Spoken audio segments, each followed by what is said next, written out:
Finding Nemo, read by Papa Steve.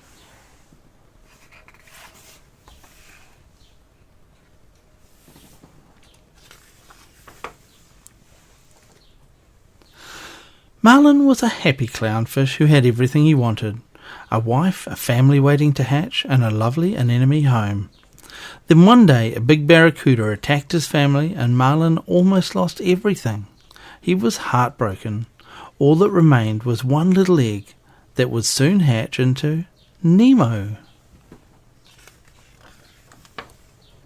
"I will never let anything happen to you," Marlin vowed protectively. He fussed over Nemo day and night. Marlin wasn't keen on his only son starting school, but Nemo knew it was time to try new things. On the first day, he boldly swam out alone to a boat anchored overhead. He wanted to show his dad he wasn't afraid. A diver swam up behind Nemo and caught him. "Daddy, help!" cried Nemo desperately. There was nothing Marlin wouldn't do for his son, so he bravely chased after the divers, but before he could reach the boat, it sped away into the distance. It was going so fast that one of the divers' masks fell overboard.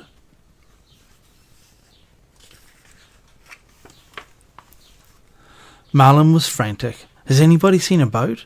Please, a white boat?" he asked every fish he passed. "They took my son." Only kind Dory, the most forgetful fish in the sea, stopped to help him. "It went, this way," she said. "Follow me."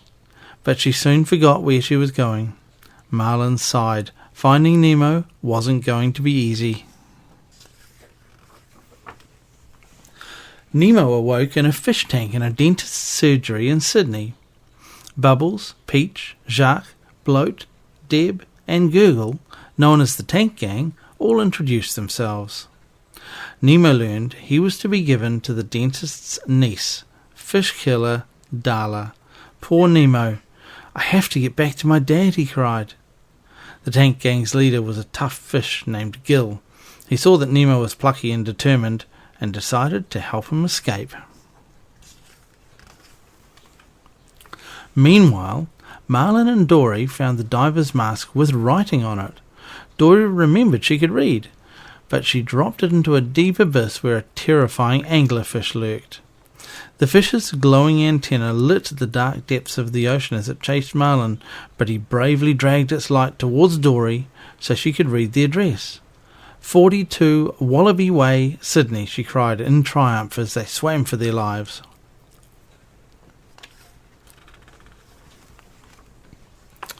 Marlin and Dory swam along and bumped into a group of moonfish. They pointed the way to Sydney, but Marlin and Dory ended up in a vast forest of stinging jellyfish.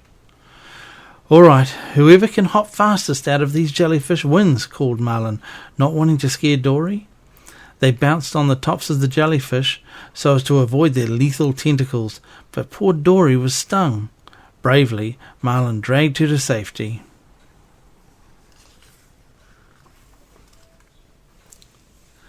After a few more miles, some cool sea turtles picked them up. Marlin told them of his incredible adventure as they swam. The turtles were dazzled by his story, and it was soon being passed from sea creature to sea creature, and then to creatures on land. Marlin's tale finally reached Nigel, a friendly pelican in Sydney who knew the Tank Gang. He raced to tell them the good news.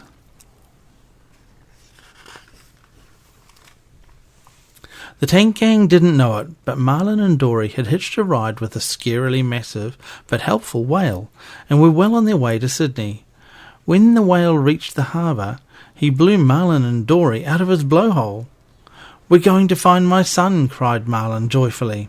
"All we have to do is find the boat that took him." But before they could find it, Nigel found them.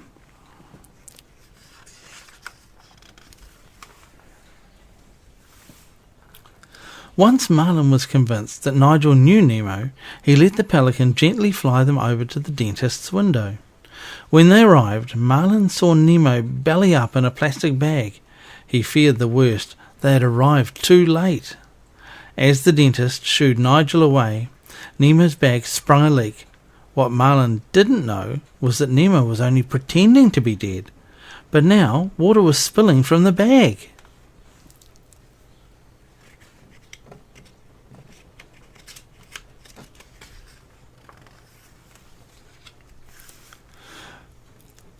Darla reached out for her cute new pet. Determined to save his friend, Gil had the tank gang launch him out of the tank. He landed on Darla's head and she screamed. "Tell your dad I said hi," Gil yelled as he helped Nemo escape down the spit sink. "Don't worry," Gil told his pals as the dentist dropped him back into the tank. "All drains lead to the ocean."